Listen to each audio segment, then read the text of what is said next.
आज का दिन डिस्कस करेंगे पाकिस्तान रेलवे की खस्ता हाली, पाकिस्तान रेलवे के मसाइल और पाकिस्तान रेलवे के बेहतर होने के क्या इम्कानात हैं। इन सब सवालों का जवाब देने के लिए मेरे पास मौजूद हैं वज़ीर रेलवेज़ जनाब हनीफ अब्बासी, और किसी तारुफ के मोहताज नहीं। हनीफ अब्बासी साहब अस्सलाम वालेकुम। Thank you sir. मुबशर भाई thank you so much sir. Thank you. Hanif Abbasi साहब, मैंने आपका प्रोग्राम एक देखा था जिसमें आपने ये दावा किया है कि रेलवे ने कोई प्रॉफिट कमा लिया। जी सर। कितना अगर प्रॉफिट आप कहें तो कमाया? उसकी वजाहत कर दूं मैं। बिल्कुल बिल्कुल कर दें। सर मैं छोटी सी गुजारिश ये करूंगा अपना मुबशर लुकमान साहब के पाकिस्तान की रेलवे की 77 साल तारीख में ये पहला मौका है कि मैक्सिमम रेवेन्यू 95 बिलियन हमने हासिल किया। 95 बिलियन। अब प्रॉफिट अगर आप कैलकुलेशन में जाएंगे तो इसमें से फिर आपको पेंशन निकालनी होंगी और जो सैलरी इंक्रीज है वो निकालना होगा, जो तमाम फाइनेंस डिवीजन ने तमाम बाकी डिपार्टमेंट का उठाया हुआ है, लेकिन हमारे डिपार्टमेंट का भी हमारे ऊपर भी मसलत है। तो इसको निकाल के तो हम तो प्रॉफिट में हैं, और ये पाकिस्तान की तारीख में पहली मरतबा हुआ है कि हमने 100 रुपया कमाने के लिए सिर्फ 94 खर्च किया है। वरना 100 रुपया कमाने के लिए पाकिस्तान रेलवे में एक वक्त था कि 198 रुपये खर्च किए जाते थे, फिर कम हुआ होगा 170, 160, लेकिन अल्हम्दुलिल्लाह आज 100 रुपया कमाने के लिए हमने 94 खर्च किया है।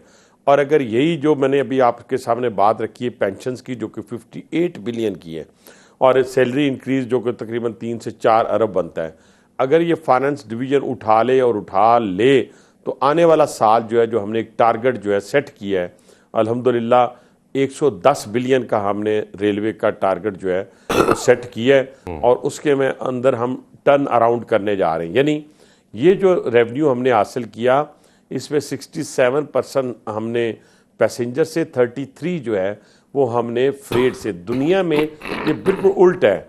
यानी अगर आपने हमसाया मुल्क को देखें, किसी और जगह देखें, तो वो फ्रेट से कमाते हैं और पैसेंजर पे सब्सिडाइज करते हैं। तो मैंने टारगेट दिए अपनी टीम को, ये सारा कुछ मेरी अपनी टीम की बदौलत हुआ, लेकिन एक विजन था जो कि हम लेके चले वज़ीर-ए-आज़म पाकिस्तान का। उसमें डिजिटाइजेशन थी, आउटसोर्सिंग थी, और इसी तरीके से शफाफियत थी तमाम अमल के दौरान।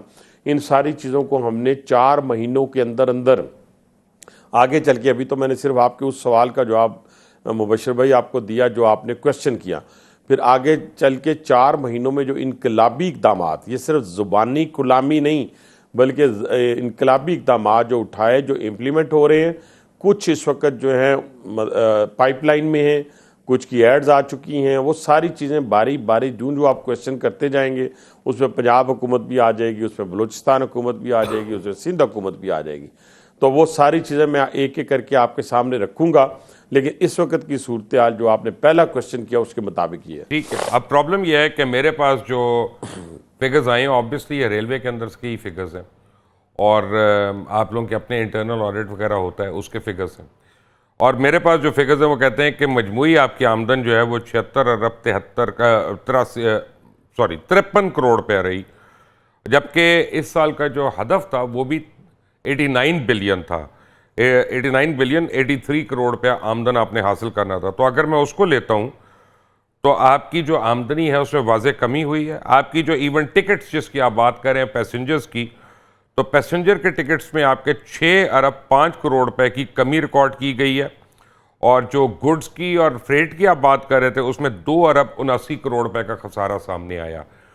प्रॉब्लम यह है कि जो फिगर्स आप लोग नहीं इस तरह नहीं, पहले इसको तो देख लेना, पहले इसको नहीं मुबशर भाई, इस तरह नहीं है। बेशक ये कैलकुलेशन आपने जहाँ से ली होगी, मैं इसको जो है वो ना यहाँ पे कोई बहस करने के लिए ना अदालत लगी हुई है।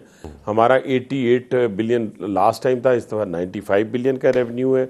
ये ऑन रिकॉर्ड बात है, मैं आपके सामने बयान कर रहा हूँ। और हमारे जो पैसेंजर ट्रेन्स में और फ्रेट में, और हाँ हमने जो टारगेट उनको दिया था वो लाजमी नहीं होता। मैंने एक दफ़ा 110 टारगेट दिया है, तो लाजम नहीं है कि 110 हम अचीव कर जाएंगे। हम अभी तो तक 110 नहीं कहते, लेकिन वो 107 भी हो सकता है, 105 भी हो सकता है, लेकिन होगा ज़्यादा हो सकता है 110 से भी हम इंक्रीज़ कर जाएं। तो ये चीज़ें जो है ना, ये जब टारगेट दिए जाते हैं तो टारगेट का मतलब, जैसे हमने अपनी प्रॉपर्टी के हवाले से जो टारगेट दिया है हेडक्वार्टर को भी और डिवीजन को भी, वो 20 बिलियन है। तो उसमें अगर वो 15 हो जाएगा या 17 हो जाएगा, 16 हो जाएगा, आप मुझे तो आपने मुझे एग्जांपल अभी दी थी हमसाया मुल्क की और बाकी दीगर ममालिक की जहाँ रेलवेज चलती है। जी जी जी। तो यूरोप ले लेते हैं, अमेरिका ले लेते हैं और तरक्की याफ्ता ममालिक की बात करते हैं, जापान ले लेते हैं, चाइना ले लेते हैं। जी। किस जगह पे रेलवे मुलाजमीन को अरबों डॉलर की अराजी जो है वो दी होती है जिसपे उनके घर बने होते हैं। आपके सिर्फ म्यो गार्डन्स की जो वैल्यू है वो 11 से 15 बिलियन डॉलर बनती है। आपका खसारा हम क्यों पूरा करते रहें, ये कॉम टैक्स पेयर जो है, जबकि आप लोग अपने एसेट्स मैनेज नहीं करते। आपकी जो ज़मीन है वो जो है सेकंड लार्जेस्ट लैंड होल्डर है आप पाकिस्तान में, और आपकी 30 से 40% ज़मीन पे कब्जे हुए हैं जो आप छुड़ा नहीं सकते। तो आई मीन क्यों आपको और पैसे दिए जाएं? जी बिल्कुल मुबश्शिर भाई, ये भी सवाल बहुत अच्छा है और इसका जवाब इसलिए है कि जो बंदे ने खुद काम किया और ना मुझे मोबाइल देखना पड़ रहा है, ना मुझे कोई अपना नाल साथ एडवाइज़र बिठाया हुआ है, ना ही मैंने कोई कॉपी खोलनी है कि जिसके ऊपर लिखा होगा कि आप इस सवाल का क्या जवाब दो। हमने इस 4 महीनों के अंदर जो रिकॉर्ड आपको पेश करेंगे, 50 बिलियन की जो प्रॉपर्टी है वो भी हमने छुड़वाई पंजाब हुकूमत के ताउन से, और एंटी इंक्रोचमेंट असल तो आपका सिंध में फंसी हुई है जमीन सारी, आपकी जो क्लिफ्टन वगैरह के ऊपर जमीन है वो सारी फंसी हुई है। मैं उसी तरफ आ रहा हूं, और वो जिन लोगों के पास है शायद आप छुड़ा भी उसके लिए कोशिश करेंगे। इसलिए मैं नेक्स्ट जो 14 अगस्त के बाद हमारा सिंध का विजिट है, जिसमें चीफ मिनिस्टर सिंध के साथ और उनकी पूरी जो मुतलका लोग हैं उनके साथ हमारी मीटिंग है, जिसमें हम ये इश्यूज भी लेके जा रहे हैं। और जिस तरह पंजाब हुकूमत ने हमारे साथ कोऑपरेट किया है और बलूचिस्तान हुकूमत ने हमारे साथ रेलवे के साथ कोऑपरेट किया है, उसी तरीके से सीएम सिंध भी जो है वो भी इंटरेस्टेड हैं कि हम भी पाकिस्तान रेलवे के साथ उसी तरह किया जाए कि इंटरेस्ट शो करके अपने ब्रांच रूट्स और मेन रूट जो है उसमें सिंध की भी इन्वेस्टमेंट आए। ये मुझे इशारा मिला है, इसके लिए 14 अगस्त के बाद मैं वहाँ जा रहा हूँ। जो हमारे बड़े बड़े इस वक्त मैं आपकी बात से बिल्कुल इत्तेफाक करता हूँ कि जैसे अभी मैंने, आप हैरान होंगे कि हमारे को आपकी बात बिल्कुल ठीक है कि रेलवे के ऊपर से कोई डॉलर गिर रहे हैं कि हमने बड़े बड़े सिलोन रखे हुए थे। यानी 5 सिलोन थे, एक मेरा सिलोन, एक प्राइम मिनिस्टर साहब का, प्राइम मिनिस्टर ने कभी उस सिलोन का इस्तेमाल नहीं किया, मैं जब आया तो मैंने एक दफ़ा इस्तेमाल किया। फिर इसके अलावा सीओ का सिलोन, आईजी का सिलोन, चेयरमैन का सिलोन। तो मैंने आके, अभी आप जाएं मेरी वेबसाइट पे रेलवे की, वहाँ पे अब फेयर लगा हुआ है, आम लोग उन सिलोन को ले सकते हैं।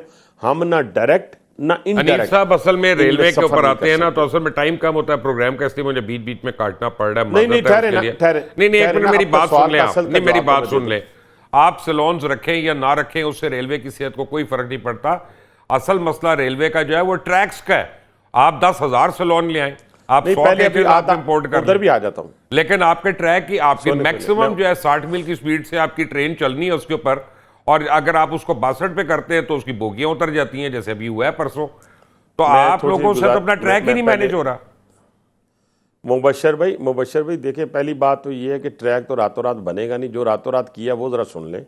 अभी आपने बेंगलोर का जिक्र किया, 22 कनाल, 30 कनाल, 34 कनाल, उसका हल भी आपको बताएंगे। और जो हमारी प्राइम जगह हैं उनका भी इंशाल्लाह ताला मुझे विद इन 10 क्या म्यो गार्डन बिक रहा है? हम इंशाल्लाह ताला, बॉटम लाइन नहीं म्यो गार्डन की बात अब बारी नहीं आई है, तो मैं छोड़ देना। फिर अगर वो आपने रखना है तो इसका मतलब आपने बाबुओं को और अफसरों को खुश रखना है, अपनी ब्यूरोक्रेसी को, और आप अपना जो वर्कर हैं उनकी छतों से ले लेंगे।